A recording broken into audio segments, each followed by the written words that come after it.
잠언 29장 18절에 따라서 하십시오. 비전 없는 백성은 방자에 행하거니와. 또 영어도 같이 without vision the people will perish. 예, 비전은 앞에 이루고 싶은 그 꿈이죠. 그 꿈이 없는 백성은 결국 망한다, 그렇게 얘기했습니다.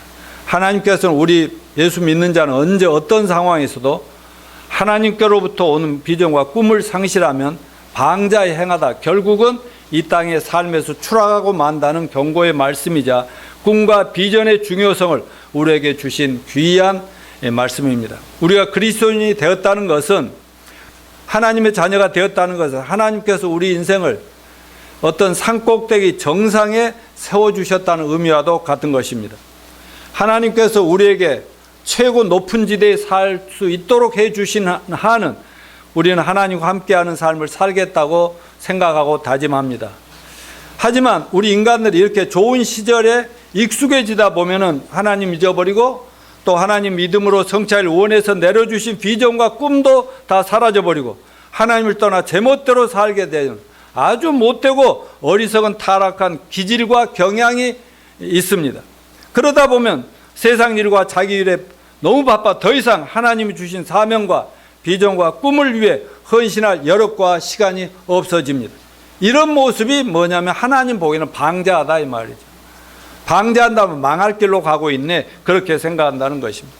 하지만 우리 모두가 명심해야 할 것은, 인간이라면 누구나 언젠가 반드시 정상에서 바닥으로 떨어질 때가 있습니다. 산꼭대기에서 굴러 내려와서 깊고 깊은 골짜기에 떨어져 버리는 상황도 온다는 것을 기억합시다. 인생이라는 것이 늘 그렇지 않습니까? 항상 정상에만 있는 것이 아니라 반드시 계곡으로 떨어질 때가 있고, 좋을 때가 있으면 안 좋을 때도 있고, 건강할 때가 있으면 뭐예요?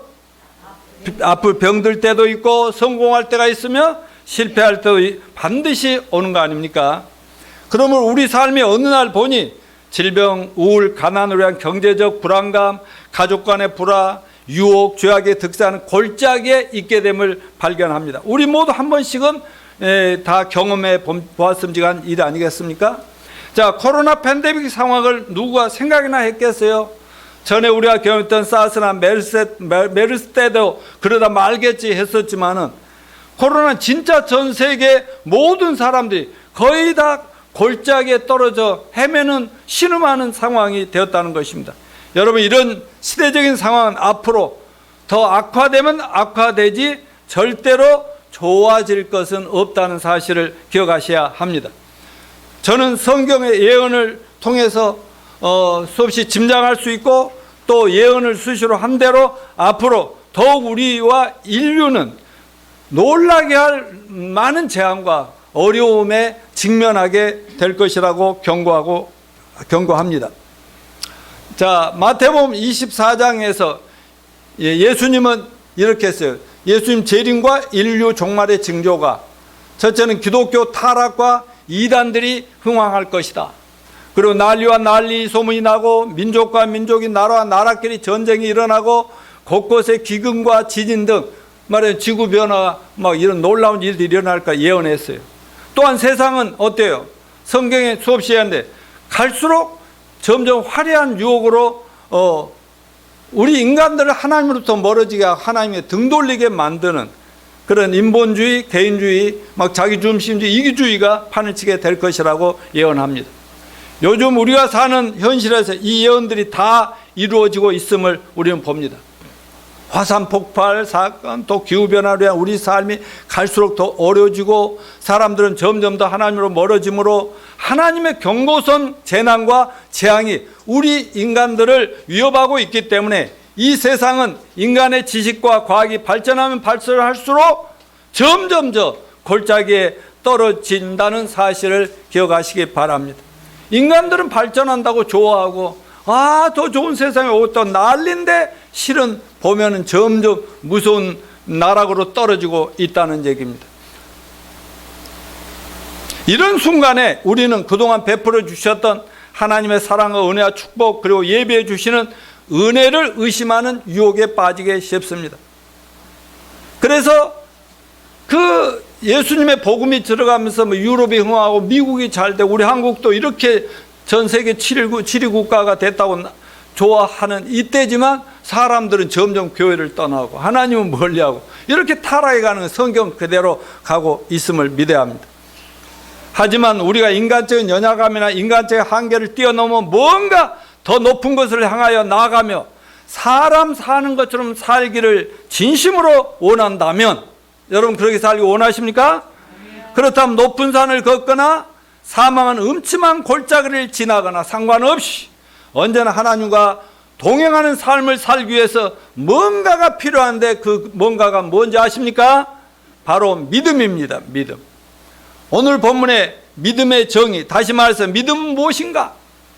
믿음은 우리에게 무엇을 이루어줄 수 있는가를 잘 가르쳐 줍니다. 그러므로 본문 말씀을 통해서 우리 모두의 믿음을 다시 한번 점검하고 부족한 부분이나 잘못된 걸 바로잡고 체험으로 우리 앞에 놓여진 어떤 장애물에 다 극복하고 또한 우리 약점이나 한계가 어떤 상황이라 하더라도 모두가 그걸 뛰어넘읍시다. 그리고 하나님이 기대하시는 각자의 정상에 도달해서 하나님 아버지께 큰 영광을 돌리는 한 해가 되시기를 축원합니다. 여러분 연말 연시에 여러분이 금년에 꼭 이루고 싶은, 아니 또 그 일생에 이루고 싶은 그 꿈과 소원, 비전이 있으실 줄로 믿습니다. 교회는 교회대로 교회를 구성하는 여러분 각자 믿음의 사람들로서 개인적인 꿈과 비전도 있을 수 있는 것입니다. 그것들이 여러분이 금년 한 해 아니면 평생 하나님의 영광을 위해서 아름다운 내 인생을 위해 반드시 이루고 싶은 소원들이 아니겠습니까? 그 모든 소원들은 반드시 믿음으로 성취되는 한 해가 되시기를 축원합니다. 그래서 오늘 그 비전을, 꿈을 어떻게 성취할까 지혜를 배웁시다. 자, 오늘 본문이 기록된 건 히브리서입니다. 히브리서는 참 좋은 대단한, 모든 성경 말씀이 놀랍지만 히브리서는 대단한 성경인데요. 히브리서라는 히브리서라는 성경도 신약 성경의 다른 서신들과 같이 권면하는 편지입니다. 그 권면이라는 건 뭐냐? 주 예수 그리스도를 믿는 믿음에 경고하며 인내하여 유혹과 박해와 그 어떤 시련에도 대항해서 복음을 전파하는 것이 우리 크리스찬들의 최고의 복된 삶이라는 것을 이해시키고 있습니다. 초대교회 당시 제자들이 복음을 고백하고 증거하는데 그들에게 계속 박해를 가고 고난을 줄 무리들이 누군지 아시죠? 바로 하나님 아버지를 믿고 성경을 믿는다 유대 종교 단체들이었어요. 말하면 구약의 교회들이었어요. 또 유대인들, 하나님의 백성이라고 자칭하고 자만하는 유대인들이 결국 하나님의 아들 예수를 믿음으로 세워지는 교회를 핍박하고 박해하는 게 바로 유대인들과 유대 종교였다, 그 말씀입니다.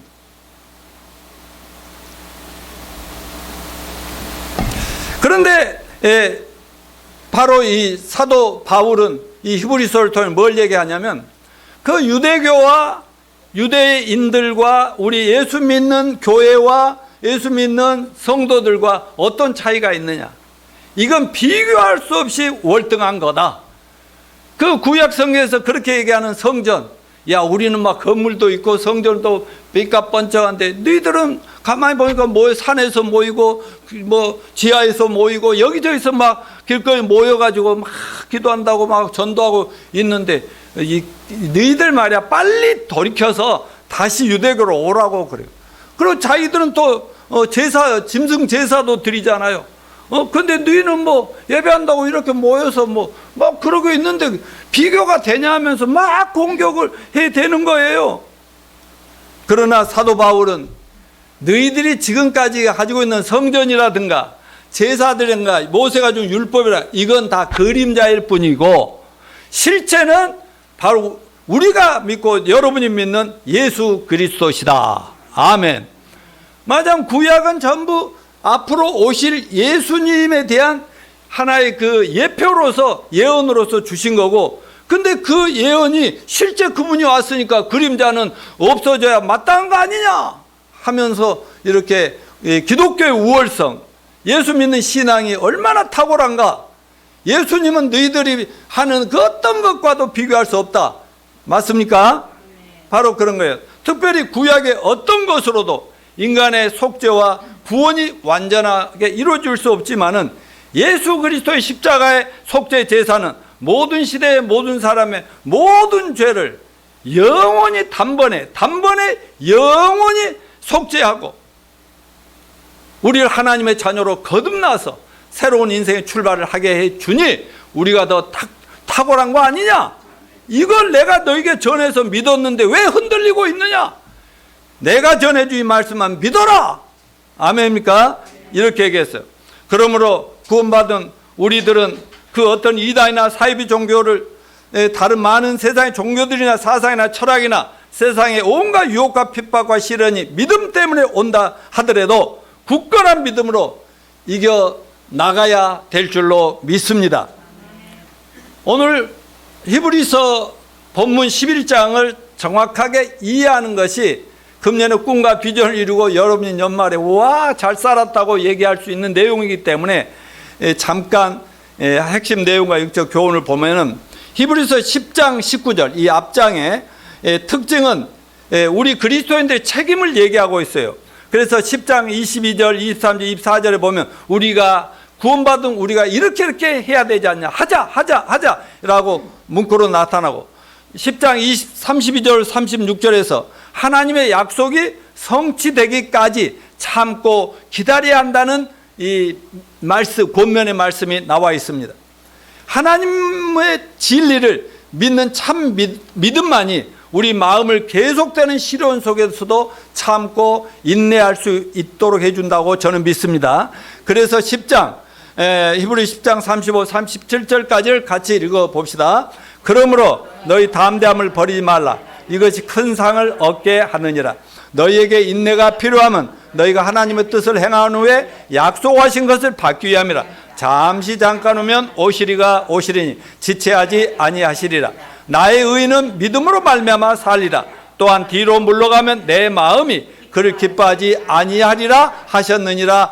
이렇게 강조하면서 38절에서 아까 뭐라 했어요? 사도 바울은 하박국 선지자, 구약 하박국 선지자 말씀을 인용했어요. 오직 의인은 무엇으로 산다? 믿음으로 말미암아 살리라. 이 한 문장이 히브리서 11장 전체의 핵심이요 주제를 이루는 구절입니다. 따라서 하세요. 의인은 오직 믿음으로 산다. 여러분, 히브리서 11장 전체 기록 목적은 우리가 하나님의 약속을 받기 전에 많은 성경에 약속을 주셨잖아요. 그걸 우리 삶에서 받아 누리기를 원하잖아요. 근데 약속을 받기 전에 여러 가지 시련들을 오직 믿음으로 참고 견뎌낸 신앙의 조상들의 인내를 밝혀내는 것입니다. 특별히 13절을 읽어봅시다. 이 사람들은 다 믿음을 따라 죽었으며 약속을 받지 못하였으되 그것들을 멀리서 보고 환영하며 또 땅에서는 외국인과 나그네임을 증언하였으니, 자, 믿음으로 살면서 이제 응답이 오겠지 했는데 응답 받지 못하고 죽었고 천국 갔다, 이런 얘기죠. 그냥 나그네 인생처럼 그냥 하나님 약속만 바라보면서 살았다 이거죠. 19절은 뭐라고 했어요? 그가 하나님이 능히 이삭을 죽은 자 가운데 달리 살리실 줄로 생각하신지라. 비유컨대 그를 죽은 자 가운데 도로 받은 것이니라. 그가는 누구예요? 아브라함이죠. 자, 히브리 11장을 통해 사도 바울은 신앙생활 중에 여러 가지 유혹과 핍박과 고난과 시련이 따르지만 그것을 믿음으로 참고 견뎌내는 인내의 필요성, 참고 견딤의 필요성을 말하고자 하는 것입니다. 그는 의인은 믿음으로 살리라 말을 하박국 선지자의 말을 인용했다고 했잖아요. 하박국 선지자가 의인은 믿음으로 말미암아 살리라 했으나 그 믿음은 아직 누리지 못하고 멀리 떨어져 있는 시, 오고는 있는데, 확실히 있긴 있는데 아직 손에 잡히지는 않았으므로 믿음으로 기다리는 인내가 필요한 거 아니냐. 여러분, 믿음은 인내가 필요로 합니다. 아멘. 지금 히브리서 기록자는 그의 권면을 강조하기 위해서 선조들의 삶 속에서 믿음이 어떻게 어려운 일들을 감당하도록 했으며 심한 시련들을 이겨내어 축복을 받게 했나를 여러 가지 예를 통해 11장에 쭉 나열을 하는데, 저는 확신합니다. 확실히 죄에서 회개하고 구원받고 거듭남을 체험한 자들은 어떠한 시련과 역경에도 굴복하지 않고 끝까지 자기 믿음을 지켜낸다고 저는 믿습니다. 바로 여러분이 그런 분 아닙니까? 그러므로 그런 자들은 하나님 예수 안에서 약속하신 영생, 천국, 부활, 영광과 축복을 다 받아 누릴 것이라고 믿습니다. 이미 체험하고 계시죠? 아직 다 얻지는 않았지만 오고 있는 그 보고 있잖아요. 고난은 장차 받을 이러한 영광스러운 축복에 비하면 먼 발의 피다? 정답! 이미 여러 차례 제가 설교했지만 7년 대환란 때는 우리는 이 땅에 없죠? 그러면 유대인들이 회개하고 예수님을 믿죠? 예수님을 지금은 거절하고 반대하고 예수 믿는 크리스찬들 비판한 저 유대인들이 7년 환란 때 성령의 그 늦은 비 역사로 회개하고 예수님이 누군가 눈이 뜨이고 귀가 열려 믿고 보니까 너무 좋아서 적그리스도와 마귀 사탄과 싸우면서 순교를 기꺼이 당했다 이겁니다. 순교를. 아멘요. 진짜 예수님을 믿고 알고 보니까 아까운 게 하나도 없어. 당장 죽어도 좋아 하고 아예 순교를 당하면서 예수님 믿음을 지켰던 것을 기억하시기 바랍니다. 넘겨주세요. 청교도를 대표하는 신학자, 다 막 타락할 때도 항상 그 믿음을 지키면서 결국 미국까지 가서 미국의 믿음의 나라로 막 세웠던 존 신학자 존 오웬이, 청교도 신학을 대표하는 존 오웬이라는 분이 이렇게 말했어요. 당시 초대교회 때나 오늘날에도 교회가 교회로부터 박해와 도전과 핍박과 방해가 있음이 사실이다. 또한 교회 안에서도 도전과 유혹은 있다. 그러니까 청교도들이 막 그 영국의 그 핍박을 피해서 미국으로 가가지고 또 교회를 시작했는데 그건 뭐예요? 교회라고 하는 캐톨릭에서 막 그런 공격을 하는 거예요. 그 오늘날 교회 안에서 문제가 있어요, 없어요? 계속 교회에서도 도전이 있고요. 교회에서 교회를 깨뜨리려는 그런 일들이 우리 교회 외에는 많이 있다 이 말이지. 사도 바울은 성도 입장에서 그들을 넘어뜨리려 하는 모든 악에 대항하여 어떻게 복음을 보존하고 지킬 것인가를 말한다. 그 방법은 오직 믿음뿐이라고 주장한다. 진리 때문에 받는 유혹과 박해는 오직 무엇으로 이길 수 있다? 믿음으로 이길 수 있다. 아멘. 자, 넘겨주시면 프랭클린 그레이엄이 쓴 넬슨 베알 박사의 이야기인데 한계를 뛰어넘는 삶의 저자 프랭클린 그레이엄이라고 여기 이게 이분이 빌리 그레이엄 아니요, 그 유명한 전 세계에 복음을 전파한 침례교 부흥사의 그레이엄 목사 아들, 그 조부이신 빌리 그레이엄의 아버지이고 자기의 할아버지인 이 넬슨 베알 이 박사 이야기인데, 그분은 그 할아버지는 세계 1차 대전이 발발한 직후에 미국 버지니아 세난도 계곡을 떠나 중국으로 선교를 떠납니다. 그곳에서 25년간 시간을 보내면서 그리스도의 이름으로 중국인들에게 봉사를 했어요. 1980년대 중반에 어머니와 아버지와 함께 중국을 방문할 기회를 얻었는데, 아들의 얘기입니다. 오늘날 공산주의 중국에는 수천만 명의 기독교인들이 있잖아요. 근데 모두 그 믿음의 뿌리를 들어가 봤더니 넬슨 벨 박사의 할아버지의 의료 선교의 결과이고 열매라고 하는 것입니다. 그 한 사람 때문에 지금 중국의 그 공산주의 하에서도 수많은 기독교인들이 막 믿음 생활을 하고 있다. 주님을 위해 오랫동안 서양분이 동양에 가서 말도 잘 안 통하고 문화도 전혀 다른 당시 거의 봉건주의 사회였던 중국에 가서 얼마나 고생과 시련이 많았겠습니까?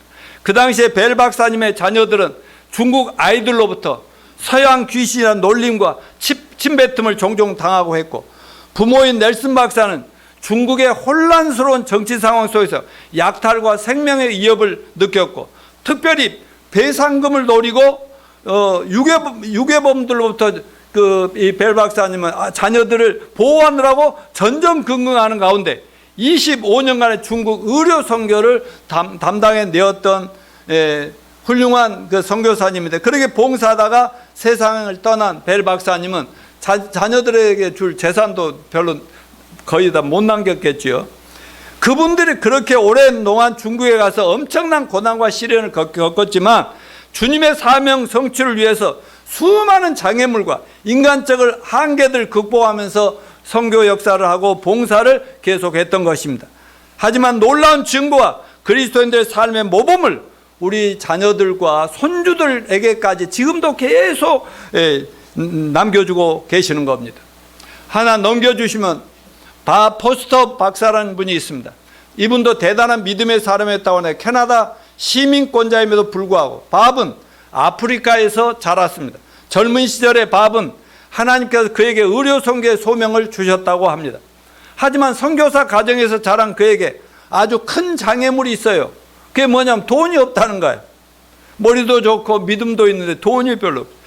그렇지만 하나님께서 그에게 소명을 주셨다는 확신을 가진 밥은 계속 노력하면서 부모님께서 몸소 실천해 보여주신 믿음의 원칙을 그대로 따랐어요. 그러니까 어려서부터 믿음 생활을 제대로 배운 아이들은 나이가 들어가도 그대로 유지되더라는 것입니다. 17세가 되었을 때 밥은 의과대학을 지원할 준비를 마치고 주님께 수업료 해결해 달라고 기도해요. 돈 없으니까.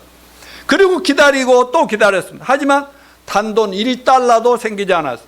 등록 마감 시간이 임박한 때 밥은 입학금 없이 무작정 의대 지원서를 제출하기로 했습니다. 밥은 대학에 가서 줄을 서서 두 손을 텅 빈 주머니에 넣은 채 어디서 입학금을 구할까 고민하고 있었습니다.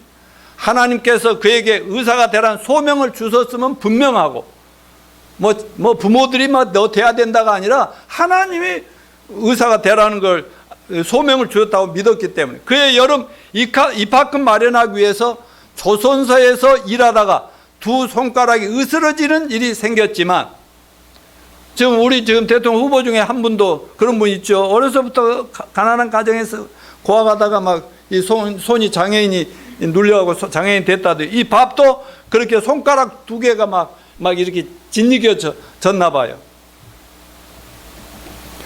그런데 하나님께서 그 손가락 일부는 구해 주셨답니다.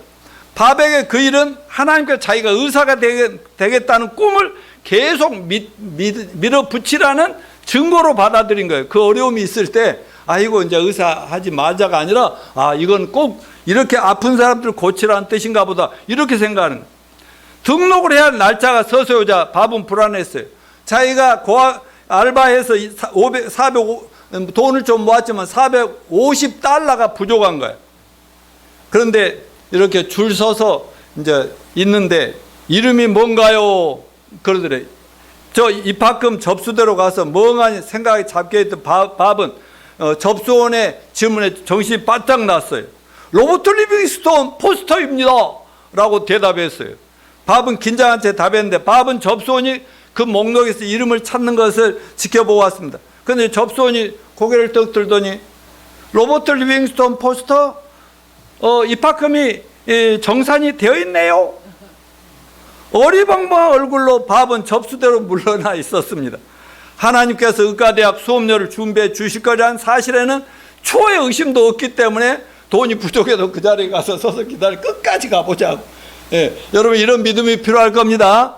사실 몇 년 전에도 하나님께서 예배하고 계시다는 몇 번이나 직접 체험했기 때문에 이런 믿음이 생긴 겁니다. 그 후로 몇 년간 밥은 우수한 학업 성적을 거두어 장학금도 받았지만 조선소에 손가락 다쳤잖아요. 저도 지금 손가락 다쳤거든요. 배 썰다가 썰다가 잘못하고 팍 했거든요. 근데 3년이 지난 후에 다친 지 3년이 지난 후에 노동자 재보상회사에 연락이 와서 그가 당한 영구적인 손가락 하나 없는 장애에 대한 보상을 하겠다고 그 액수가 의과대학 1년간 수업료에 해당하더래요. 할렐루야. 그러라 해서 손가락 다 자르자는 말은 아닙니다. 밥은 이런 식으로 의과대학 공부를 마칠 수 있었으면 그가 학업을 계속하기 위해 필요한 재원을 하나님께 기적적으로 마련해 주시는 결정적인 순간만 기다리면 됐어요. 무엇으로? 믿음으로. 하늘에 계신 아버지 은혜와 예비하심으로 밥은 의과대학 과정을 마치고 선교사업 현장에 눈을 돌렸고 하나님께서 이 세상 반대편에 겪게 될 모험을 대비하여 그의 믿음과 성격까지도 다 미리 준비시켜 주셨다 하는 겁니다. 그의 부모님과 마찬가지로 밥은 아프리카의 가장 어렵고 힘든 지역에서 하나님을 섬겼습니다. 그런 선교 현장에서 애들도 7명이나 낳았네요. 어제도 몽골의 선교사가 와서 그분과 깊은 지금 교제하고 막 여러 가지 중요한 얘기들을 나누고 있기 때문에 저 결혼식장에 갔어요. 갔는데 거기 축사하러 온 어떤 분이 그렇게 얘기하더라고. 신랑 신부한테 애들은 100명을 낳아도 상관없어. 안 낳으려고 하지만 많이 낳으셔 하고 이렇게 축복을 하더라고요. 아무튼 7명 아이를 키웠어요. 그 자녀들이 장세 예구에 나와 주님을 섬기는 일을 하고 있고, 이 밥은 은퇴했지만 여전히 그 어느 때보다 바쁘게 지내면서 선교 사업을 위해 돈을 모으고 아프리카에 가서 의료 선교를 하는 의사들의 부담을 덜어드리고 쉬는 시간을 갖게 해준다든가 이렇게 봉사를 해요. 여러분, 진실로 믿음으로 하나님을 체험한 사람은 눈 딱 감고 숨이 넘어가는 순간까지 일한다는 거 잊지 마시기 바랍니다. 그렇게 다 섬기십시다. 명란자매 계속 갑시다. 자, 그는 야고보에서 적힌 이 말씀을 이렇게 체험해서 이 말씀을 읽어봅시다. 시인아, 이는 너희 믿음의 시련이 인내를 만들어내는 줄 너희가 알미라. 인내를 온전히 이루라. 이는 너희로 온전하고 구비하여 조금도 부족함이 없게 하려 함이라. 여러분, 믿음은 시련을 이기는 인내를 준다고 했죠. 인내를 이루면 뭐예요? 온전하고 구해 조금도 부족함이 없게 해주실 이 말씀을 믿으십시다. 자, 그러면 또 오늘 이 본문 말씀 이제 1절로 돌아와서 믿음은 뭐예요? 바라는 것들의 실상이요. 강조점이 믿음입니다. 믿음이 가져다는 두 가지가 있는데, 첫째가 실상, 두 번째는 증거인데 오늘은 실상 한 가지만 여러분과 나누겠습니다. 1절은 믿음이 어떻게 작동하며 믿음은 무엇을 우리에게 창출해 주는가에 대한 간결한 설명을 하고 있지만 믿음의 정확한 정의는 내리지 않고 있습니다. 자, 믿음이란 자연적이든 영적인 것이든 그건 하나님의 가르침, 말씀을 믿는 것입니다. 아멘입니까? 히브리서 11장 1절은 믿음은 하나님 말씀, 하나님의 증거, 가르침을 믿는다. 그래서 첫째, 성령께서 우리에게 믿음은 바라는 것들의 실상이라 했는데, 실상이 뭐냐? 근거다, 확신이다, 신념이다, 본체다, 실체다. 지금 손에 잡히지 보이지 않지만 여러분, 저 설 명절날 와요, 안 와요? 지금 아직 손에 안 왔지만 우리는 올 것 뻔히 보이잖아요. 그날 다 쉬어요, 안 쉬어요? 뻔히 그런 식이란 말이죠. 믿음은 아직은 안 보이고 안 왔지만 뻔히 있는 거다. 그렇게 쉽게 이해하시면 됩니다. 그래서 1절 믿음은 바라는 게 실상이라는 것 두 해석이 있는데, 첫 번째 해석은 믿음은 바라는 것들이 무엇이다?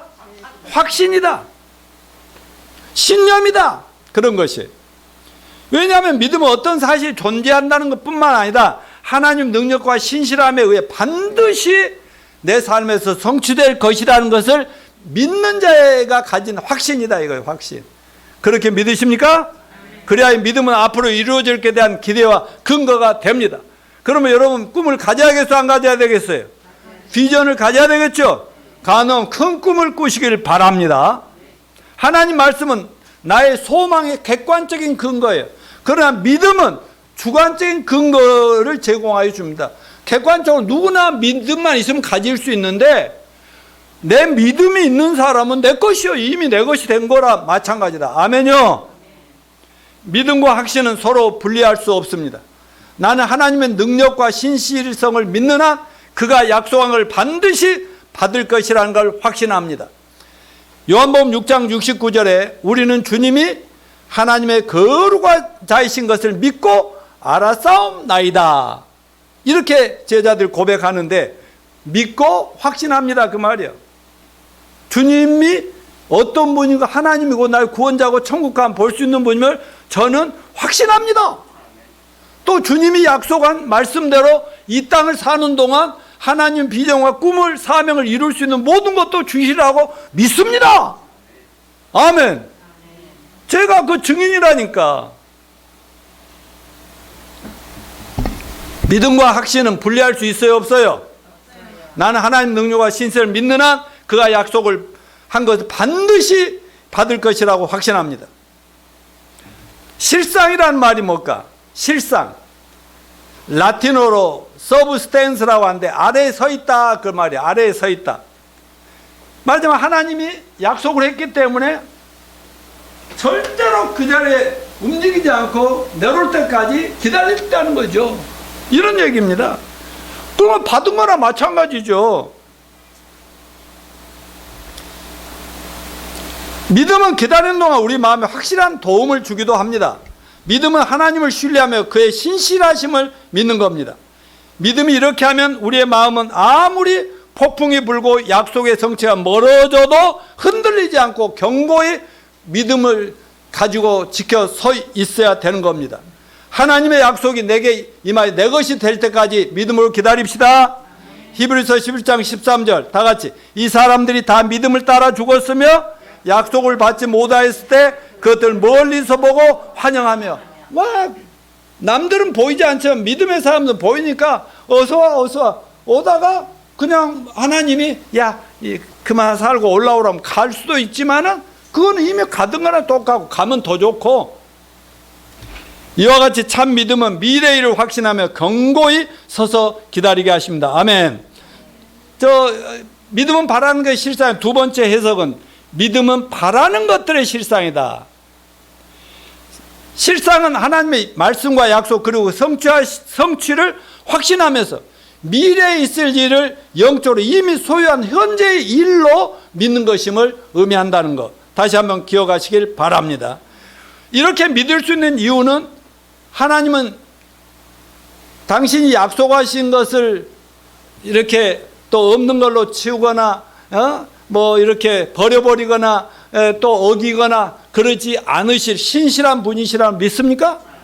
신실한 분, 약속이. 그래서 저는 죽으나 사나 이것만 믿는 거예요. 사람들은 못 믿어. 이거는 끝까지 믿습니다. 매튜 헨리라고 하는 훌륭한 주석가는 이렇게 말했어요. 믿음은 확고한 확신이며 하나님께서 그리스도 안에서 우리에게 약속하신 것을 모두 성취할 것임을 신뢰하는 것이다. 그리고 이 확신은 너무나 강하기 때문에 바라는 것이 이미 소유된 것으로 여기며 실체는 보는 것으로 생각하게 되는 것입니다. 그래서 믿음의 행위 속에 있는 신자는 말할 수 없는 기쁨과 영광으로 가득 차 있습니다. 아멘. 여러분, 저는 우리 아들 며느리가 돈도 잘 벌고 그러다 보면 나도 좋고 교회도 좋고 다 좋을 텐데 미국에 갔잖아요. 지금 우리 아들네는 3년 동안 돈 못 벌고 돈만 까먹고 있다니까. 우리 큰 딸내는 의사 하던 거 있는 거 다 버려버리고 4년째 지금 실업자처럼 살고 있다니까. 근데 내가 거기다 대놓고 이 아들놈아, 이 사위야, 그만두고 빨리 딴 거 찾아봐. 막 그런 말 한 번도 안 했다니까. 왜요? 하나님을 믿고 그들을 믿습니다. 믿으니까 때가 되고 그 견디는 것도 믿음이고요. 견디게 하는 이유도 있을 것이고요. 아멘. 그 견딘 다음에 그러면 앞으로 사업하면서 이루어질 생각이 얼마든지 어려운 일이 있을 수 있는데 그거를 이보다 더 어려운 고비를 다 겪어봤으니까 알 거 아니겠습니까? 그랬더니 어저께인가 그저께인가 기쁜 소식이 또 들리고 또 한 발짝 팍 진전 소식이 오더라니까요. 아멘. 여러분, 믿음이 불어넣어준 확고한 기대감은 주님이 우리를 통해 이루시길 원하는 것들을 마음속에서 존재하게 하며 움직이는 실체를 만들어 줍니다. 믿음이 없는 불신자들이 이성의 능력으로도 미래의 일을 자기 나름대로 꿈을 꾸잖아요. 안 믿는 사람들도.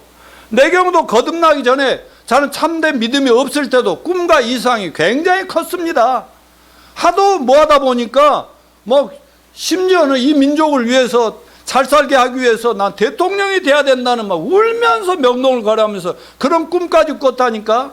그때 나를 아는 전번에 왔던 시연이 아빠는 대만에서 통화 하는데, 야, 말하자면 할아버지는 네가 지한테로 보면 할아버지는 목사 안 됐으면 대통령 될 사람 이랬다니까.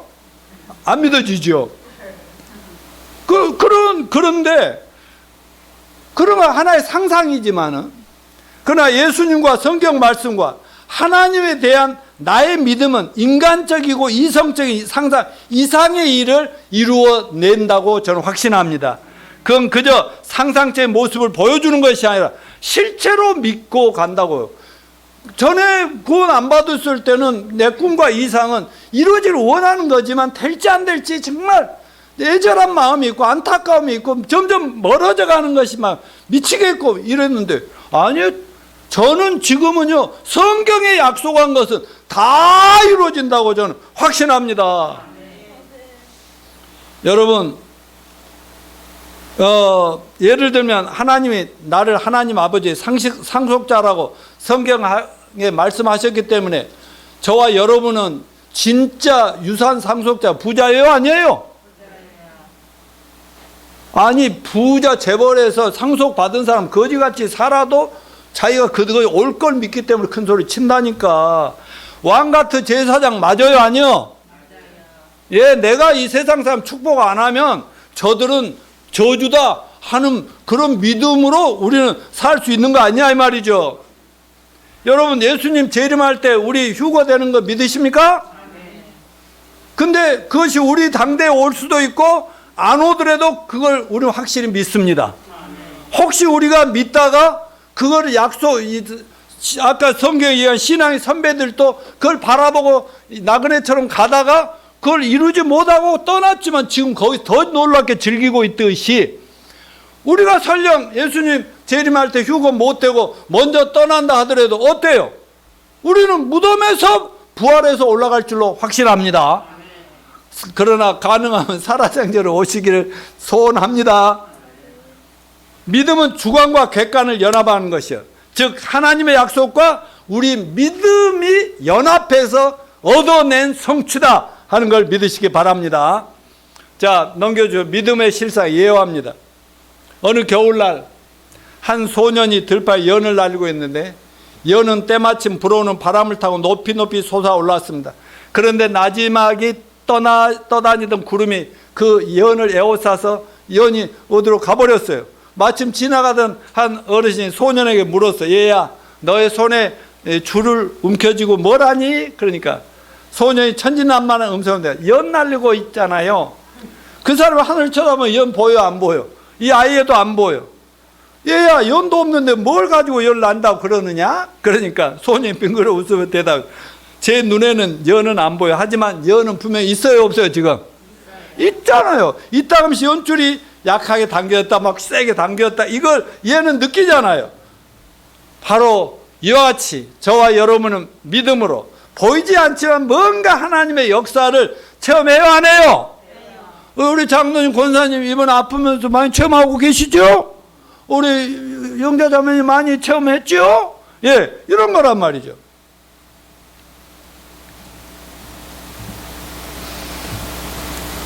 그냥 결론으로 넘어가죠. 왜냐하면 말씀 듣는 태도가 너무 좋아서 빨리 끝내주고 싶어. 그리고 오후 모임도 빨리 하고 끝내줘요. 이제 이 시간 제가 질문할 테니까 자신에게 물어본다 생각하고 말씀드리죠. 많은 사람이 믿는다고, 예수 믿고 하나님 말 믿는다고 고백합니다. 그러나 그들의 믿음이 무슨 영향력을 미치고 있는가? 그들은 어떻게 그들이 갖고 있는 믿음에 의해 영향을 받고 있는가? 나는 죄야말로 우리 인생을 망가뜨리는 가장 치명적이고 유해한 것으로 믿고 있거든요. 그러면 나는 그 죄를 무서워하며 피하고 있는가?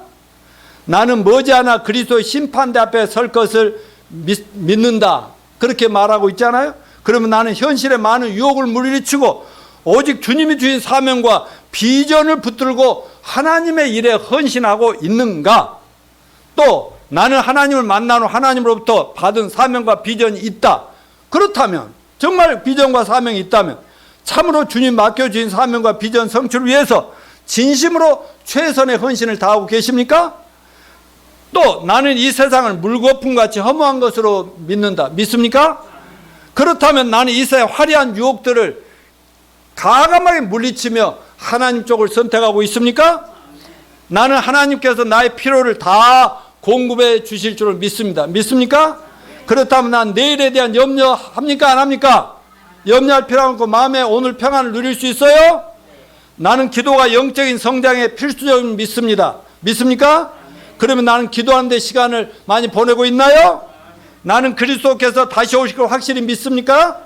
믿습니다. 그러면 나는 구원받은 하나님의 자녀들 공동체인 교회 완성을 위해 천하보다 더 귀한 한 영혼 구원과 제자 삼는 사역에 헌신을 제대로 하고 있습니까? 나는 등불을 예배하고 신랑을 기다리는 신부처럼 살고 있습니까? 믿음은 그의 열매로, 행위로, 그의 결과로 알 수가 있습니다. 또한 말씀을 마무리하면서 묻습니다. 여러분, 각자의 금년의 소원이 무엇입니까? 여러분이 성취하고자 하는 꿈과 비전과 소원이 하나님의 영광을 위한 것이 맞습니까? 그러니까 여러분이 꿈과 비전을 가지더라도 개인적인 꿈이 있을 수 있잖아요. 근데 그것도 하나님께 영광이 돼야 된다, 그 말씀입니다. 그렇다면 이 모든 것이 하나님의 영광을 위하여 하나님이 반드시 성취해 주실 것을 믿으십니까? 또한 그것이 이미 이루어진 걸 확신하면서 현실에는 아무것도 잡히지 않고 보이지 않고 변화가 없지만 기뻐하며 감사하며 나는 이렇게 될 거라고 선포할 수 있습니까? 자, 2022년도 우리 교회 비전과 여러분의 꿈과 소망, 소원을 얘기하고 있는데, 저는 지난 화요일 밤에 2시간 정도의 줌으로 다음 세대를 구원하고 살려야만 가정과 학교, 한국과 세계에 소망이 있다고 생각하고 414 우인도 한국 연합을 섬기고 있는데 신년 한 해 모임을 가졌습니다. 근데 우리 모임의 대표회장이신 지금 한국의 최고의 크리스찬 대학인 한동대 장순웅 총장님, 그분은 원자력 과학자고 정말 세계적인 학자입니다만은 영상으로 축하 메시지를 했습니다. 근데 그분이 하는 말씀이 뭔지 아세요? 저는 학교의 총장이고 또 카이스트 부총장도 하고 그렇게 하지만은 뭐라고 하는지 압니까? 젊은이들이, 이 아이들이 진정으로 성공하는 것은 학벌도 아니고 학력도 아니고 재능도 아니고 재물도 아니고 최고의 직장을 얻는 것도 아니고 세상적인 성공도 아니고 오직 복음뿐입니다 라고. 복음. 아멘요. 그 어마어마한 사람이 오직 복음만이 이 우리 자녀들과 미래 세대의 꿈이다, 소망이다, 이렇게 외치더라니까. 그 역시 참 대단한 분이시다. 영특하고 똑똑한 사람들은 이와 같이 말씀과 복음과 성경에 집중합니다만은 좀 어리버리하면 이것도 저것도 아니고 막 이렇게 된다는 것을 여러분 기억하시고 강하게 말씀과 주님께 초점 맞추라고 권하는 저와 여러분이 되시길 바랍니다. 또 그 모임 할 때요, 또 지금 수원중앙침례교회 담임 목사이시고 김장환 목사님 후임이시고 또 거기에 그 재단의 이사장이시고 또 극동방송의 또 이사장이시고 그러면서 또 지금 이번 기독교 한국 침례 우리 교단의 총회장이 되신 고명진 목사님이 또 거기에 들어와서 잠깐 말씀을 전하라고 했는데, 그분이 여러 가지 참 좋은 말씀을 했지만 어떤 책을 인용하면서 선택과 집중이 중요하다. 우리 신앙이나 삶의 선택과 집중이 중요하다. 해야 할 일은 많은데 무엇을 선택할 거인가 하는 건 성경적인 가치관으로 선택을 잘해라. 그리고 기왕 선택하면 거기 집중하라. 아멘이요. 그래서 금년에 여러분이 무엇을 선택해서 내가 헌신할 것인가, 집중할 것인가를 잘 기도하면서 누리시기 바랍니다. 진정으로 성공한 자들은 선택과 집중을 잘하는 자들인 거예요. 그래서 금년 한 해 여러분 개인적으로나 우리 교회적으로나 선택과 집중을 잘해야 된다고 믿습니다. 저는 일찍이 선택과 집중을 했어요. 목포에 있을 때부터 다음 세대를 교육해서 신앙으로 똑바로 키우는 것이 세계 복음화를 완성하는 길이라고 믿어서 거기 우리 뭐 땅도 사놓고 그랬잖아. 박집사 산도 해놓고 막 그랬는데 그 돌아와서 지금 10년이 넘게 지금 414 우인도 다음 세대 사역하고 지금 글로벌 선진학교에서 세계적인 글로벌 인재를 키워내고 있는 그런 법인이사 10수년을 지금도 하고 있고 계속 또 금년에도 또 계속 해달라고 또 요청이 오고 그런가 하면은요, 이 대학 총장님들과 함께 지금 어떻게 대학생들 또 유학생 선교 협의회 한국연 10수만 유학생들을 어떻게 하면 구원해서 그들을 제자로 만들어서 자기 나라로 가가지고 그들이 그 민족을 복음할 것인가, 이런 것에 이미 집중하고 있습니다. 한마디로 말하면 교육 선교, 이건 내가 혼자 하는 것이 아니라 바로 서울 우리 교회가 함께하고 있는 것입니다. 그리고 여러분 주보에 보면은 수많은 교회들이 기도 제목이 올라와 있잖아요. 국내의 해외 선교사들의 이런 것들. 그러니까 우리가 금년 안에 집중해야 될 건 각자가 자기 직장에서, 학교에서, 동네에서 누군가에게 복음을 전해서 영혼을 구원합시다. 그리고 구원받으면 곧바로 어떻게든지 제자로 키우려고 품읍시다. 그리고 T40 훈련자들이 되게 만드십시다. 그거는 교회와 함께 합시다. 그렇지만 그건 교회가 할 일이고, 여러분 각자가 할 일이지만은 교회적으로는 바로 다음 세대, 그리고 유학생 사역, 기타 우리가 가보지는 못하고 돈을 보내지는 못해도 기도로라도 후원해야 될 전 세계에 흩어져 있는 우리 선교사들 위해서 기도하는 일입니다. 이렇게 하다 보면 거기에 선택해서 거기에 집중하다 보면 하나님께서 먼저 그의 나라와 그 의를 구하는 여러분이 너무 이쁘다 보니까 여러분의 소원은 다 잘 이루어 주시고 풍성하게 해 주실 줄로 믿습니다. 그렇게 사시겠습니까?